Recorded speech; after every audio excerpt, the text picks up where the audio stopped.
Biden, he's sleeping now. Because they want to get him good and strong. So a little before debate time, he gets a shot in the ass, and they want to strengthen him up.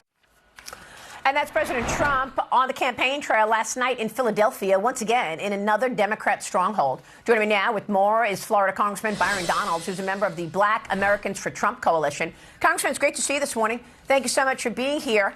Good to be with you. Tell me about the Black for Trump's coalition and what you're pursuing here. We spoke with a colleague of yours this week, I did, on Mornings with Maria, who said he thinks that you could get 25% of the black vote. Is that what you believe?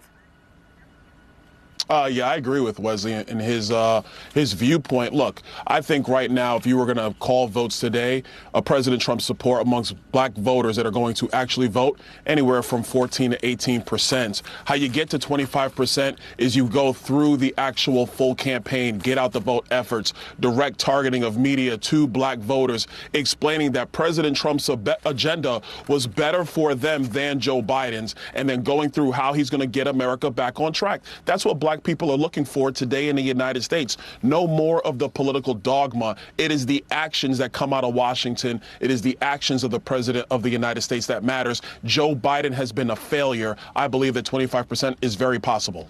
Well, are Republicans and the Trump campaign making the case for themselves? The Wall Street Journal recently writes this: how black voters become swing voters. Democrats have left a leadership vacuum, but Republicans need to make the case for themselves. No, I agree. And that's the part I'm talking about. That work that the Trump campaign is going to do, I believe, takes you from that 14, 18% area up to the 25% area. Look, during the campaign, you have to go make your case. You have to take your message to voters. And it's indicative of what happened in Philadelphia last night. President Trump is doing that. The campaign is focused and it's ready to go. Well, what if you were President Trump's running mate? Do you think the numbers would be higher if you were actually the vice presidential candidate? Well, look, I don't want to predict that, Maria, but what I will tell you is that stepping into that role, you would have a direct contrast between me and Vice President Harris in terms of policy, in terms of what it means for the United States of America going forward, and how this would help struggling black families trying to make ends meet, how it would help middle-class black families in America achieve higher levels of success. And it's not just black families, it's all families in our country. That's what the American people need. That kind of message, I think, resonates across demographic groups. And what it would demonstrate is that you have black voters who are shifting in their political thought, are shifting in their politics. I think this November is going to be the opening salvo of, if you will, of seeing that demonstration of movement of black voters, but a lot of voters in the United States. Yeah, I saw a couple of tweets from Bo Nickel, as well as others. You had, 4 times NCAA finalist, 3 times national champ at Penn State Wrestling, right behind President Trump. Let's talk about the debate for a second here, Congressman. What are you expecting when the two are up there on the debate stage on Thursday?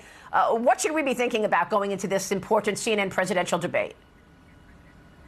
Well, I think what you're going to see is obviously the CNN moderators are going to try to do everything they can to go after President Trump to try to get under his skin. I think President Trump, what he's going to do is focus everything back to the terrible Biden agenda: inflation, crime, illegal immigration, foreign policy. I think that's going to be the focus. That's where the American people want to see this debate basically be executed between these two gentlemen. I don't know how Joe Biden's going to defend his record, because he can't. So what he's going to try to do, in my view, talk about January 6th, talk about what happened in Lower Manhattan. But if you get into the Lower Manhattan conviction, that's going to demonstrate the two-tier system of justice that has so many Americans frustrated with what's going on in Joe Biden's America. Well, look, we're going to show some of these videos later when I speak with Dr. Ronnie Jackson. But the White House seems to be claiming that anytime we see Joe Biden freeze up or forget somebody's name, that it's a fake video. It's a cheap fake. This is the new buzzword: cheap fakes. Your reaction? No, well, I think that's Orwellian language coming from the White House. This is 1984 stuff. The truth of the matter is that Joe Biden is not the man he was 4 years ago or 8 years ago. Everybody knows this. And so what they're trying to do is lie, dissemble, and cover up for the fact that Joe Biden cannot go on the campaign trail like Donald Trump is doing right now. He has to be in Camp David for 7-8 days to prepare himself to be in a 90-minute debate with Donald Trump. That does not bode well for a man who says he wants 4 more years. America, this is why we need to change leadership. Donald Trump is prepared. He has done this job before. He will do an excellent job for the United States of America once again. What about the corruption? Where does your investigation in the Oversight Committee stand in terms of investigating President Biden? We're still continuing to do our work. We're still subpoenaing, doing subpoenas for additional financial information. Listen, the Biden family, they went through aches and pains to hide this from the American people, to conceal all these transactions, obviously from Congress, but frankly from everybody. So it's taking us a lot of time, a lot of effort to dig out these financial records, but our investigations have not stopped. Congressman, it's good to see you this morning. Thanks very much.